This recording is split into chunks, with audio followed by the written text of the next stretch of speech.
Hello नमस्कार दोस्तों, मैं रवि लर्निंग पॉइंट में आपका स्वागत करता हूं। दोस्तों आज हम बात करते हैं कि एसएससी जीडी की बात करें तो अगर अभी हमारे लगातार एग्जाम चल रहे हैं 10, 11, 12 3 शिफ्ट दिन में 3 दिन 12 शिफ्टों में एग्जाम हो चुका है।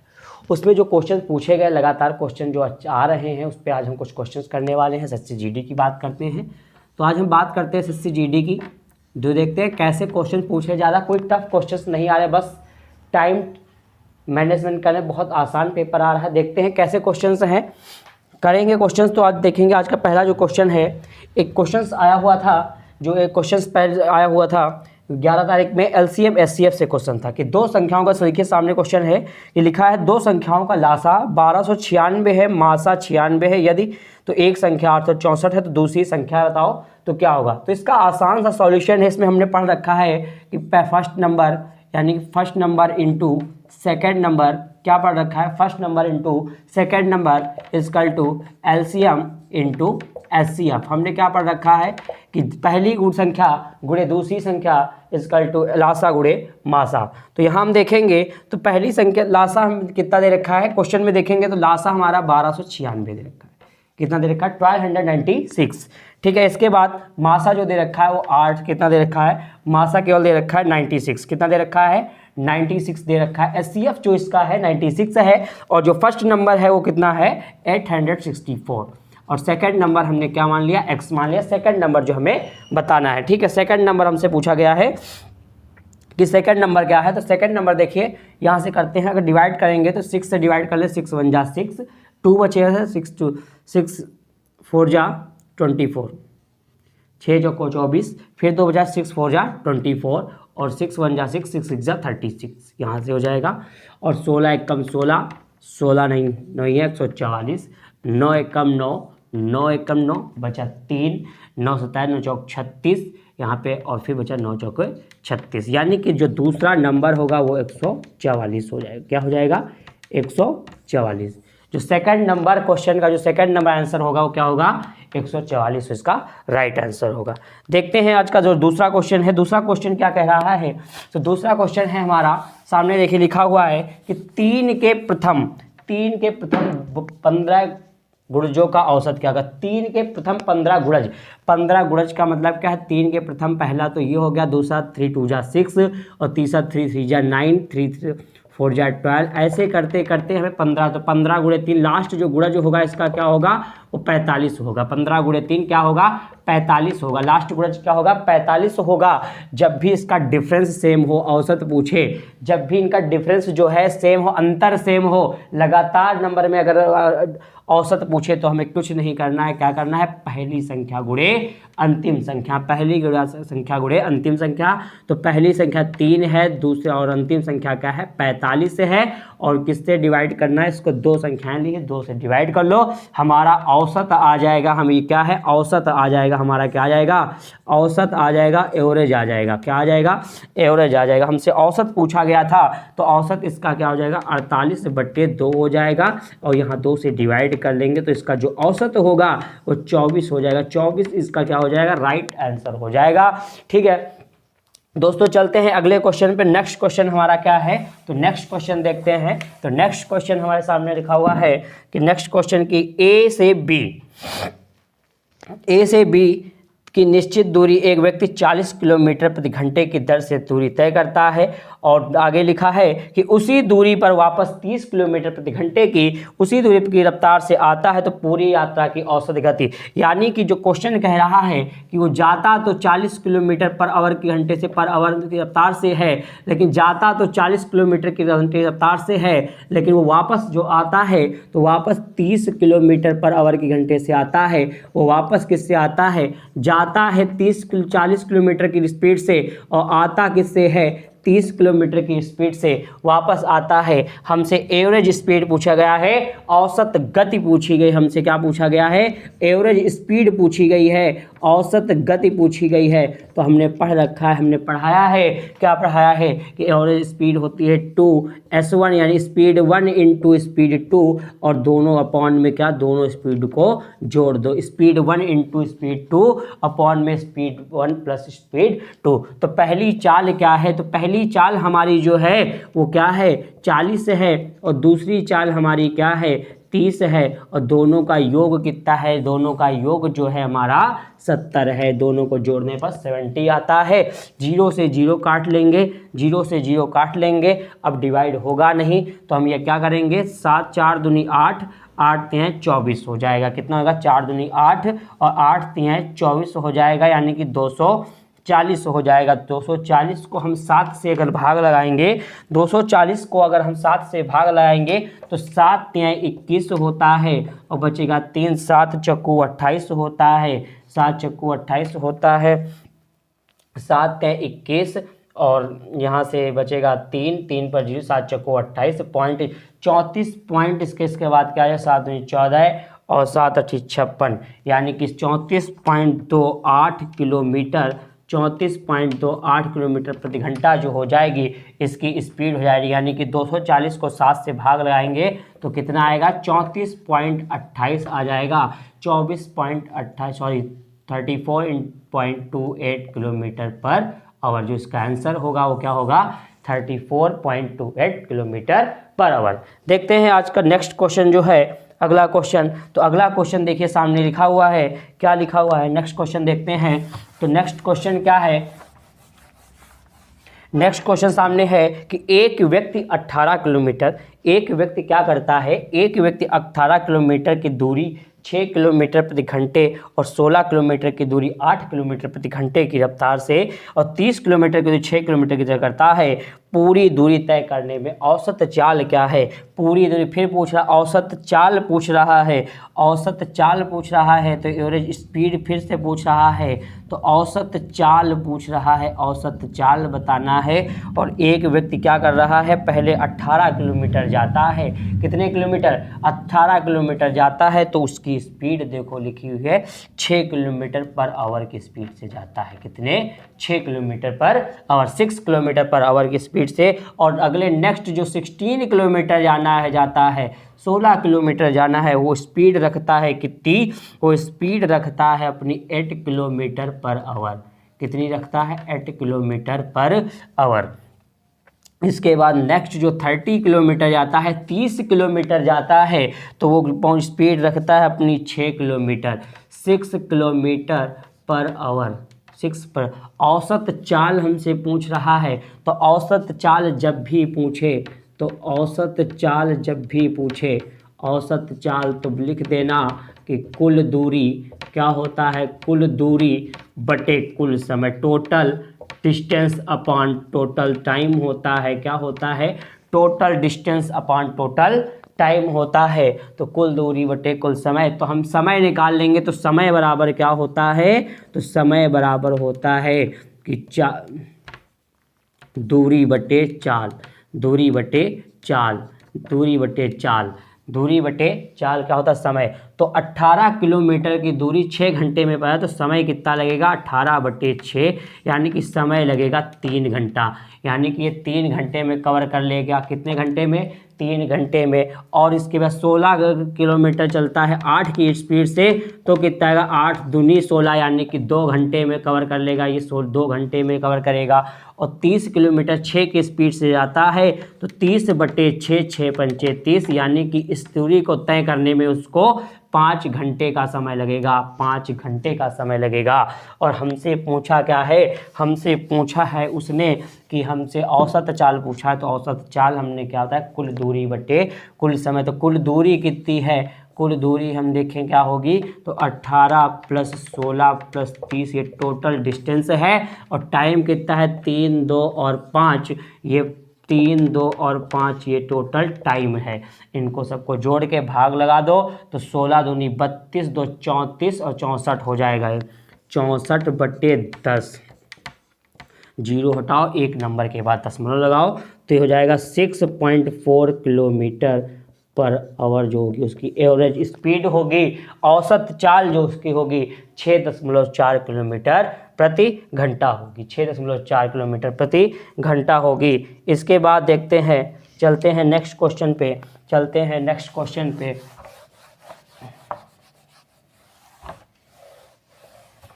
तो अगला क्वेश्चन हमारा क्या है, अगला क्वेश्चन देखते हैं, सामने लिखा हुआ है नेक्स्ट क्वेश्चन पढ़ते हैं। तो देखिए क्या है सामने कि एक क्वेश्चन कह रहा है, एक दुकानदार अपने सामानों पर असल कीमत से 26% की क्या करता है, असल कीमत से 26% की क्या करता है, असल कीमत से 26% अधिक मूल्य अंकित करता है। मांग में वृद्धि के कारण, मांग में वो वृद्धि के कारण 26% की वृद्धि कर दी, तो ज्ञात करें उसने कितने प्रतिशत का लाभ हुआ, उसे कितने प्रतिशत का लाभ हुआ।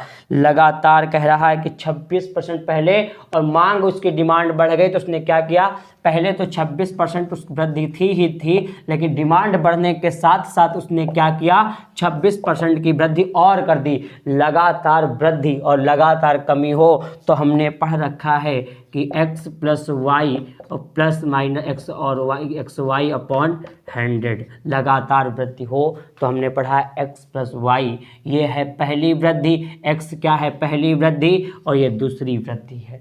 ठीक है, ये क्या है, दूसरी वृद्धि है। तो इसमें रखेंगे तो 26 प्लस 26 और प्लस 26 गुणे 26, दोनों वृद्धि को 100 से भाग लगा दो तो 26 26 52 हो जाएगा। और 26 26 का गुणा जो होता है, 26 26 का जो गुणा होता है वो कितना होता है, 26 गुणे 26 का गुणा जो होता है वो कितना होता है, 676 होता है। कितना होता है, 676 होता है। तो 676 जो इसका गुणा हो जाएगा, तो इसको हम क्या, इसको 100 से भाग लगाएंगे, तो यहाँ पे 2 जीरो के काट के एक नंबर के बाद 2 नंबर के बाद दशमलव लगा देंगे। ठीक है, तो हमें यहाँ क्या, इसको ऐड कर देंगे, तो इसका जो आंसर होगा वो क्या होगा, 52 6 58, यानी कि 58.76% का लाभ कमाएगा। कितना, 58.76% जो होगा वो इसका सही उत्तर होगा कि इसका प्रॉफिट कमाएगा कितना, 58.76% जो इसका होगा वो प्रॉफिट होगा। ठीक है, चलिए नेक्स्ट क्वेश्चन देखते हैं।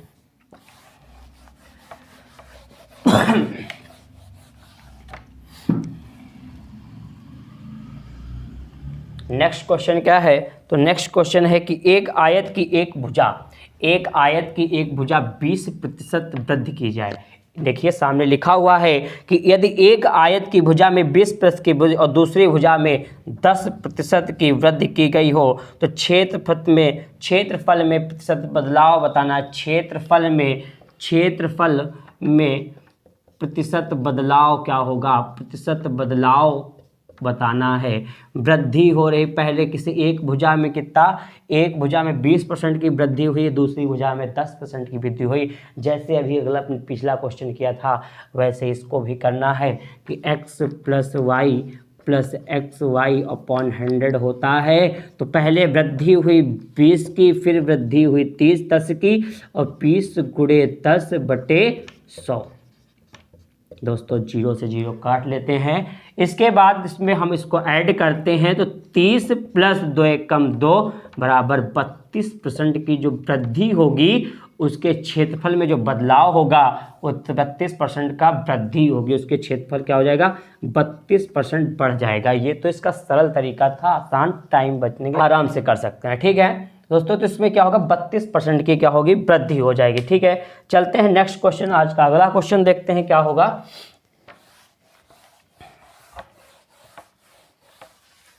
कह रहा नेक्स्ट क्वेश्चन कह रहा है कि एक निश्चित राशि पर, सामने देखते हैं, एक निश्चित राशि पर लिया गया साधारण ब्याज मूलधन का 4/9 है। मूलधन का कितना है, 4/9 है। और ब्याज की दर ज्ञात कीजिए और अवधि वार्षिक ब्याज दर समान है, जो यानी कि टी जो है वो बराबर किसके है, आर के। समय और दर किसमें क्या है, क्वेश्चन में बराबर है।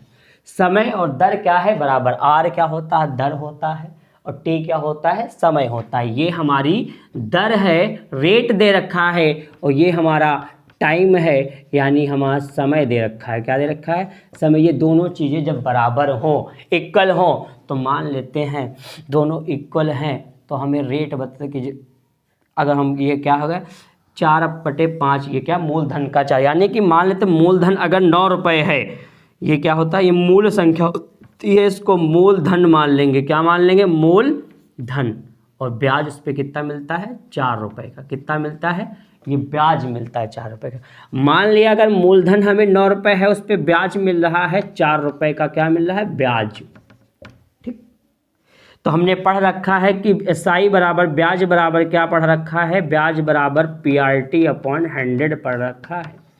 कुछ नहीं करना है, ब्याज कितना है 4 रुपया और मूलधन कितना है 9, ब्याज कितना है 4 है और मूलधन 9, आर हमारा आर है, टी भी हमारा आर है क्योंकि टी बराबर आर, टी की जगह आर रख सकते हैं, तो अपॉन 100 कर लेंगे। क्लियर है? ये आर के आर की मल्टीप्लाई कर लेंगे तो कितना हो जाएगा, ये आर स्क्वायर हो जाएगा, आर स्क्वायर हो जाएगा और ये 9 इधर डिवाइड में आ जाएगा, 100 उधर मल्टीप्लाई, यानी कि 4 इंटू 100 अपॉन 9 हो जाएगा, 4 इंटू 100 अपॉन 9 हो जाएगा। और ये रूट स्क्वायर हटा के यहाँ पे क्या कर देंगे, रूट चढ़ा देंगे। क्या रूट चढ़ा देंगे? तो हमें पता है कि 2 का स्क्वायर 4 होता है, 10 का स्क्वायर 100 होता है, 3 का स्क्वायर 9 होता है। तो यहाँ पे आर बराबर जो हमारा आ गया वो कितना आ गया, 2 गुणे 10/3, यानी कि जो इसका राइट आंसर होगा वो होगा 20/3 या फिर 6 सही 2/3%। जो इसका रेट दर क्या होगी, 6 सही 2/3% इसकी रेट, इसका दर होगी इसकी। ठीक है, दर हो जाएगी। नेक्स्ट क्वेश्चन चलते हैं, समझ में आ गया होगा। चलते हैं नेक्स्ट क्वेश्चन देखते हैं।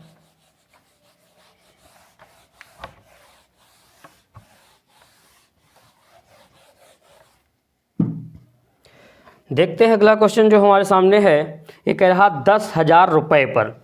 देखिए नेक्स्ट क्वेश्चन क्या कह रहा है, 10,000 रुपये पर 3 वर्षों के लिए 3%, 3 वर्षों के लिए 3% वार्षिक ब्याज की दर से लिए गए साधारण और चक्रवृद्धि ब्याज का अंतर ज्ञात कीजिए। लिए गए साधारण व चक्रवृद्धि ब्याज का अंतर ज्ञात कीजिए। तो सीधी सी बात है, रुपया कितना है, रुपया है 10,000।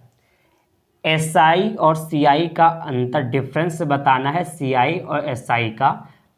3 साल में CI सीधी बात चक्रवृद्धि ब्याज होता है, ज़्यादा होगा, CI ज़्यादा होगा, तो CI से SI माइनस करना, ये बताना है हमें। ठीक, और दर कितनी है, इसका साधारण ब्याज कितना निकलेगा, 3 साल और 3%, 3 साल 3% यानी कि 9%।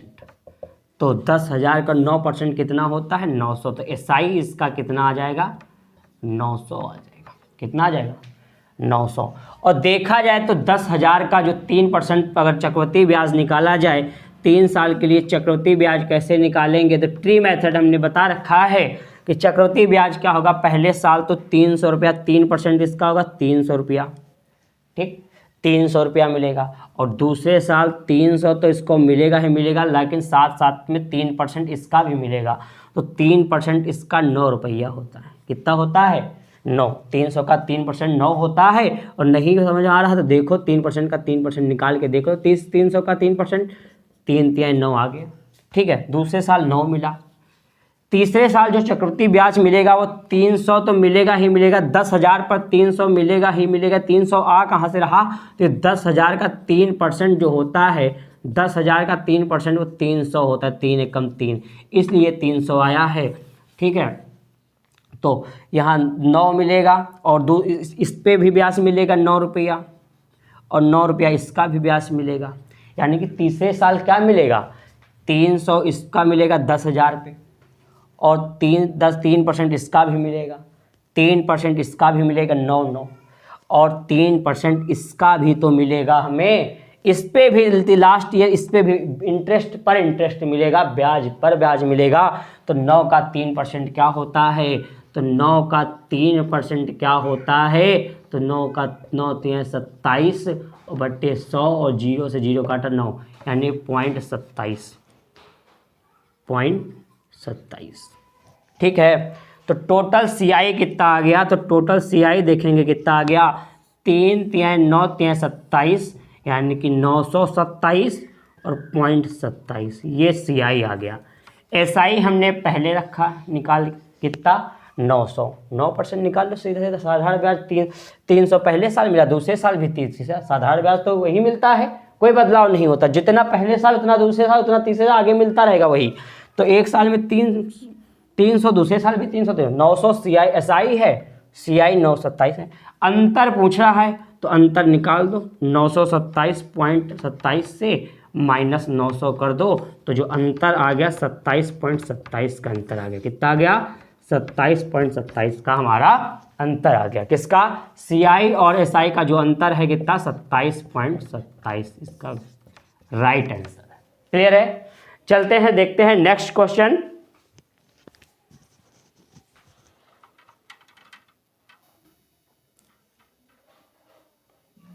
चलिए देखते हैं नेक्स्ट क्वेश्चन। जो अगला क्वेश्चन है हमारा, क्वेश्चन क्या है कि a प्लस बी, क्वेश्चन क्या है? a प्लस बी बराबर 25 है और a माइनस बी जो है हमारा कितना है? a माइनस बी हमारा 7 है।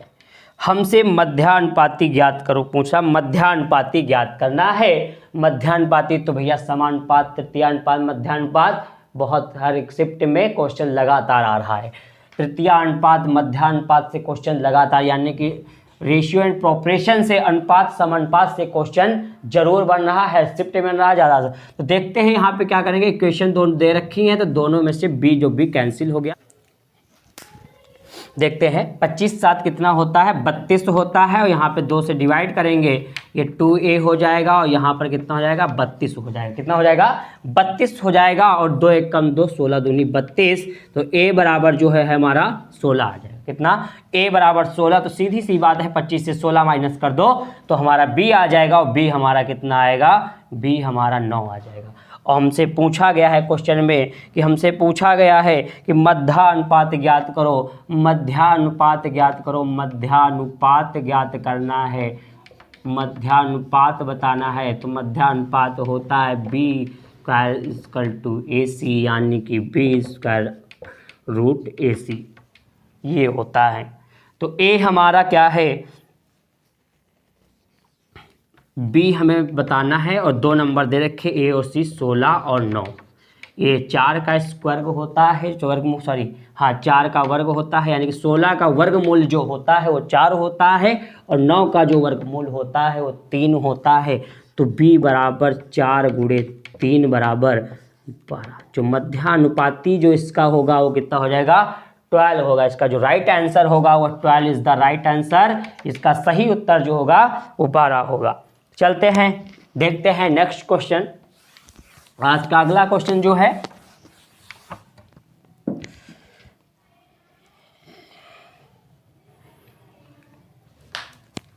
एक शंकु की त्रिज्या, सामने देखते हैं, एक शंकु की त्रिज्या 5 सेंटीमीटर, ऊंचाई 12 सेंटीमीटर है। वक्र पृष्ठ ज्ञात करो। त्रिज्या 5 सेंटीमीटर है और ऊंचाई 12 सेंटीमीटर है। कितनी है? 12। वक्र पृष्ठ बताना है। क्या बताना है? हमसे पूछ लिया वक्र पृष्ठ बताओ। तो हमने पढ़ रखा है शंकु का कोण जो होता है, कोण, शंकु का वक्र पृष्ठ क्या होता है? शंकु का वक्र पृष्ठ क्या होता है? तो शंकु का जो वक्र पृष्ठ होता है वो होता है पाई आर एल। लेकिन हमें एल तो पता नहीं, एल तो हमें पता नहीं। एल हमारी त्रियक ऊंचाई होती है, तिरछी ऊंचाई होती है, जिसको कर्ण कहते हैं। और कर्ण निकालने की जरूरत नहीं, हमने ट्रिपलेट पढ़ रखा है कि जहाँ पर लंबा आधार और ऊंचाई 5 और 12 हो वहाँ पे कर्ण का और हमेशा कितना होता है? 13 होता है। कितना? तो हमने पढ़ा है 5, 12 और 13 का क्या होता है? ट्रिपलेट होता है। और 13 जो सबसे बड़ी साइड होती है वो कर्ण कहलाती है और कर्ण ही हमारा एल है। ठीक, यानी कि एल कितना हो जाएगा? 13, 22/7। और यहाँ पे पाई की वैल्यू मत रखो, सीधे सीधे कर लेते हैं तो आसान हो जाएगा कैलकुलेशन। तो ये हो जाएगा 65 पाई। अगर पॉइंट में आता है ऑप्शन, वहाँ पे ऑप्शन के अकॉर्डिंग जाएंगे। अगर पॉइंट में आता है तो पाई की वैल्यू क्या होती है? पाई की वैल्यू 22/7 रख के सॉल्व कर लेंगे, नहीं तो 65 पाई इसका जो होगा राइट आंसर हो जाएगा, सही उत्तर हो जाएगा। चलिए देखते हैं नेक्स्ट क्वेश्चन। अगला क्वेश्चन जो है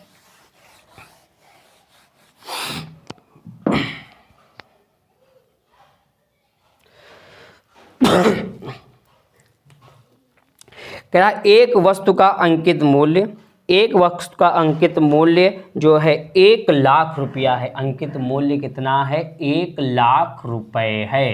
कितना है? 1 लाख रुपए अंकित मूल्य है और इस पर लगातार छूट दी जा रही है। कितने? इन्हें 1,00,000 रुपये, इन्हें 20% और 10% की दो लगातार छूट पे बेचना है। किस पे? 20%। छूट कितनी है? पहली छूट है 20% की और दूसरी छूट पे उसके बाद 10% छूट पर बेच दिया गया है। तो इसका हमें क्या बताना है? विक्रय मूल्य बताना है। हमसे क्या पूछा गया है? विक्रय मूल्य ज्ञात करो। तो इससे आसान क्या हो सकता है? 1,00,000 का कोई सामान लेते हैं, उसको पहले 80, 20% का 100, मानिए 100 का लाए थे, 20 की छूट दिया तो 80 हुआ ना। तो 80/100 और 100 का लाए 10% छूट यानी 90/100, गुणा कर लो। 1 2 3 4, 1 2 3 4, 9 8 9 72, 8 9 जा 72 होता है, 8 9 72 होता है और 1 2 3 3 0 चिपका दो यहाँ पे। ठीक, कितने रुपए? 72,000 रुपये हो जाएगा। जो इसका सही उत्तर हो जाएगा वो 72,000 रुपये हो जाएगा। ठीक है दोस्तों, चलते हैं आज के लिए अगला क्वेश्चन जो होगा, नेक्स्ट क्वेश्चन। तो क्वेश्चन क्या होगा देखते हैं। आज का अगला क्वेश्चन जो है वो कह रहा है कि 1 रुपये में 20 बटन खरीदता है। देखिए ना, सामने लिखा हुआ है कि 1 रुपये में 20 बटन खरीदता है और 1 रुपये में कितने बटन बेची जाती हैं कि 25% का लाभ हो। कोई चीज़ हो, सामान हो कि 1 में क्या कर रहा है? 20 खरीदता है तो 1 में कितने का बेचे कि लाभ जो हो, जो क्या हो, प्रॉफिट जो हो वो 25% का हो। जो प्रॉफिट हो वो कितना हो? 25% का हो। तो हमने कहा कि सीधा सीधा इसमें लगा लो कि हम CP और SP रखते हैं। क्या रखते हैं? CP और SP। हमने कहा 100 चीज़ें खरीदी और 25% के लाभ पर बेचना है, यानी 125 की बेच दी, 25% का लाभ हुआ ना। रेशियो कर लेंगे 4 और 5 का आ जाएगा, 25 चक्कू 100, 4 और 5, 4 रुपये की। और ये संख्या निकालें तो इसका रेशियोपोल को उल्टा कर दो, यहाँ संख्या रख दें, इसका क्या होता है उल्टा? 5 इधर कर दो CP में और संख्या ये 4 इधर। ठीक, जब भी ऐसी कंडीशन हो तो ये क्या है? प्राइस है 4 रुपया है और ये क्या है? संख्या क्या होंगी? इसका रेशियोपोल का उल्टा कर देंगे। ठीक है, तो यानी कि जो रुपए हैं, 4 रुपये में कितनी? 5 वस्तुएं, 5 रुपये में 4 बेच दी। तो 5 में 4 खरीदी है, सॉरी 4 में 5 खरीदी है और 5 में 4 क्या किया है? 5 में 4 बेची है। 4 में 5 संख्या हम 5 दे रखी हुई क्वेश्चन में 20, कितनी है? 20, यानी 5 की वैल्यू 20 दे रखी, कितने गुना? 4 गुना। तो 4 की वैल्यू कितनी? 16। कितने? 4 गुना, 4 चक्को 16। तो यानी कि क्या होगा? 16। कितने? 1 रुपये की 16 वो बेचेगा, 1 रुपये का 16 वो बेच देगा, 1 रुपये की 16 बेच देगा। क्लियर है? नेक्स्ट क्वेश्चन देखते हैं, चलते हैं आगे। नेक्स्ट क्वेश्चन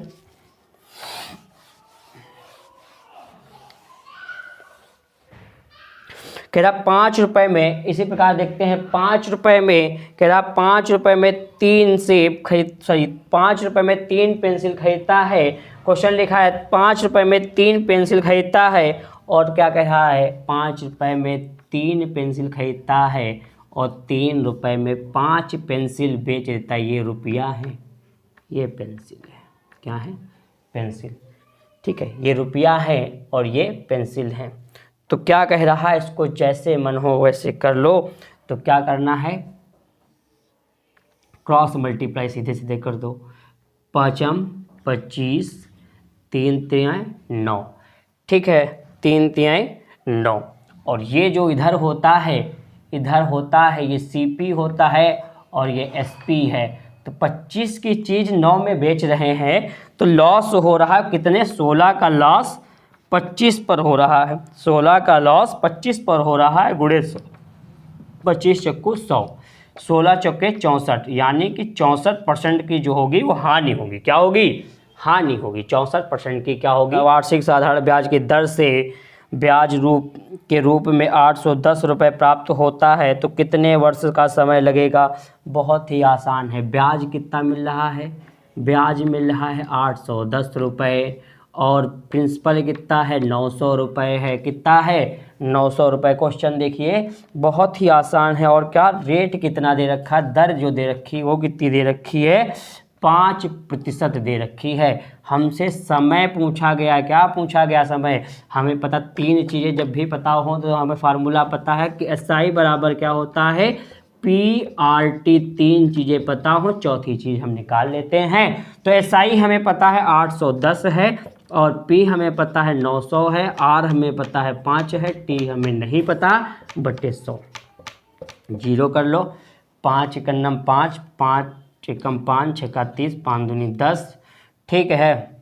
और यहाँ पे 9 एकम 9, 9 अठी 72, यानी कि T बराबर 18 साल। कितने साल? 18 साल। 18 ईयर्स जो होगा वो समय लग जाएगा। कितना लग जाएगा? 18 ईयर्स। ठीक है दोस्तों, चलते हैं। आज के लिए बस इतने रखते हैं। मिलते हैं नेक्स्ट क्लास में, जितने आगे के क्वेश्चन जो पूछे जाएंगे। ठीक है, कल की जो शिफ्ट होगी, आज की जो शिफ्ट होगी, उसके जो क्वेश्चन होंगे नेक्स्ट वीडियो में कराएंगे। अगर दोस्तों वीडियो पसंद आई हो तो लाइक करें, सब्सक्राइब करें, शेयर करें। Thank you. जय हिंद, जय भारत। धन्यवाद।